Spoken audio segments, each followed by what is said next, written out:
Sud Radio, la petite philo de l'été, Vincent Cespedes. Bonjour Vincent. Bonjour Laurence, bonjour tout le monde. Philosophe essayiste, auteur de Le monde est flou, l'avenir des intelligences aux éditions Plomb. Alors, avec vous ce matin, on n'a jamais autant parlé de colère, de radicalisme, de clash sur les réseaux, dans la vraie vie, sur le pavé. Comment le philosophe regarde c'est presque un culte des émotions négatives, non? Comment vous regardez ça? Oui, c'est vrai, on est assailli d'émotions qu'on pourrait qualifier de négatives.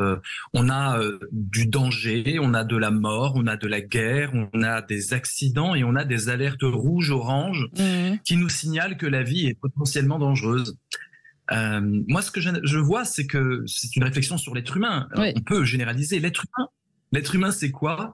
C'est un animal fabuleux. Il aime qu'on lui raconte des histoires, fabuleux au sens de fable, et audacieux. Il aime affronter des problèmes et qui est taillé pour la survie. Animal fabuleux et audacieux. Donc, ce qu'on fait, c'est en général, on cherche de l'incohérence. Oui. On adore ça et on essaie de la transformer en cohérence de façon vaillante.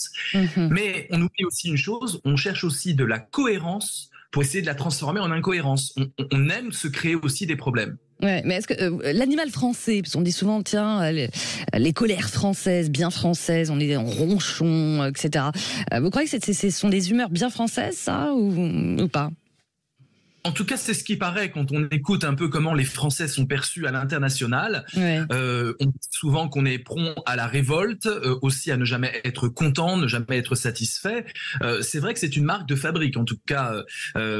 Alors c'est amusant parce que par exemple sur Twitter, la tendance du moment, c'est malheureusement. Voilà, il y a plein de tweets qui sont avec malheureusement, c'est-à-dire qu'en fait on déplore les choses. D'ailleurs c'est intéressant que Twitter se soit rebaptisé X. Vous voyez bien que dans cette transformation, on a le X de l'inconnu, du danger, de l'interdit. On aime quand c'est sulfureux, on aime aller voir là où les problèmes se portent pour pouvoir avertir sa communauté.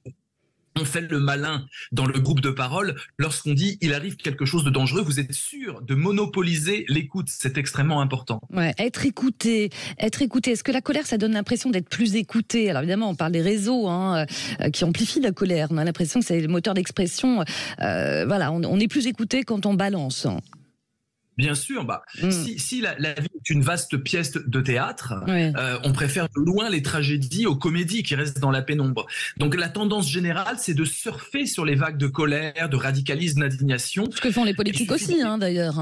Exactement, en politique. Alors, en politique, ça a plusieurs vertus. Mais déjà, pour répondre à votre question, Laurence, il y a une étude qui s'est faite il y a 2 ans par l'université de Yale qui a démontré, les chercheurs ont analysé 12,7 millions de tweets et ont constaté que ceux qui exprimaient de l'indignation morale étaient plus souvent partagés et likés. Donc les réseaux sociaux, dans leur quête infinie d'engagement, ont créé un système de récompense qui encourage la colère. Chaque like, chaque partage est une petite dose de dopamine qui nous pousse donc à continuer dans cette voie. Ouais, mais alors du coup, ça veut dire quoi, les émotions positives, entre guillemets, l'empathie, l'optimisme, la douceur, c'est devenu has-been tout ça?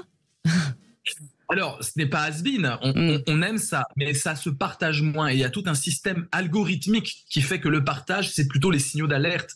Si on regarde les titres un peu récents, on a les problèmes de guerre en Ukraine, au moins 9 morts dans la frappe, etc.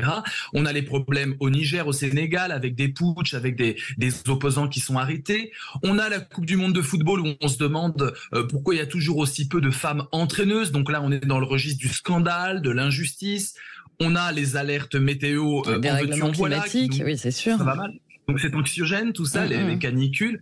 Et donc on voit bien que, et même au niveau politique, ce qu'on va faire avec la politique, c'est justement pratiquer le scandale, notamment pour une chose intéressante, c'est il y a une surenchère dans le problème. Si vous êtes en difficulté politique, il y a un moyen de faire diversion. Et comment on fait diversion ? Comment on met les feux des projecteurs sur quelque chose d'autre? Eh bien, on montre que là-bas, c'est plus grave, c'est plus dur, c'est catastrophique. Et donc, il y a un fait A qui est problématique et qu'on monte en épingle pour faire oublier un fait B. Et donc, on a une surenchère dans le sensationnalisme, excusez-moi. Alors, les émotions positives, Laurence, oui, on les aime, mais il y a un autre problème, et ça, on l'analyse très peu, c'est qu'on a aussi une surenchère d'émotions positives factice, Oui. du fake bonheur. On le voit sur certains autres réseaux sociaux où on étale des vies qui sont complètement factices. C'est vrai. Moi, j'appelle ça le bonheurisme. Qu'est-ce que c'est le bonheurisme? C'est devoir être heureux. On a moralisé le bonheur.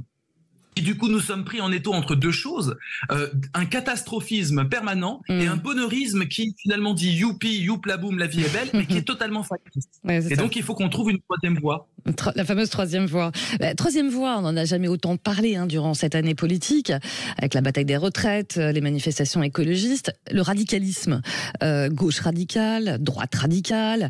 Est-ce qu'il y a une soif de radicalité chez les Français aussi, notamment chez les plus jeunes? Parce que là, on parle de colère, le radicalisme, c'est aussi une forme de contestation. Oui, il y a ce phénomène de radicalité. C'est aussi parce qu'on a l'impression d'être impuissant. Oui. Dès qu'on a l'impression que les choses nous dépassent, les problèmes concernant le climat, par exemple, ou les problèmes de la gouvernance mondiale, dès que les choses nous dépassent, on se sent impuissant. Et les gens, les citoyens, veulent de plus en plus participer aux discussions, aux forums ou dans les affaires publiques. Cette volonté de participation et ce sentiment d'impuissance provoque effectivement une radicalité qui fait qu'on a envie de s'emparer des problèmes en étant dans des postures qui peuvent fédérer ou dissocier la militance. Et donc nous sommes tous en quête de positions fermes à tenir pour nous donner la sensation d'être libre et de pouvoir agir sur notre destin. Ouais, c'est ça. Radicalisme, colère, quelque part, est-ce que ça veut dire aussi, Vincent Cespedes, en politique ou chez nous, enfin chez n'importe qui, qu'il y a un rejet peut-être du consensus mou, de l'idéologie nini, de ce qu'on appelait la social-démocratie? Est-ce qu'on n'est plus dans cette ère-là? On n'est plus tellement dans l'ère de la nuance, parce que le pouvoir de la nuance, ça fonctionne plus en fait. Exactement, parce que la nuance, qu'est-ce que c'est? Ça nécessite plusieurs choses. D'abord, ça nécessite de douter. Alors douter, c'est plus trop à la mode, et pourtant c'est ce qui nous fait avancer. Douter, ça veut dire aussi on se doute remettre en beaucoup question. quand même. On doute beaucoup avec les fake news, le complot. Alors, je parle d'un doute. C'est intéressant. C'est intéressant parce que je parle d'un doute constructif. Je parle d'un doute par rapport à des certitudes. Encore une fois, c'est une dialectique. Ça veut dire que le blanc devient noir, le noir devient blanc, comme le symbole du yin et du yang. Quand il y a des certitudes, je les remets en doute. Je dois les critiquer et appliquer un jugement critique.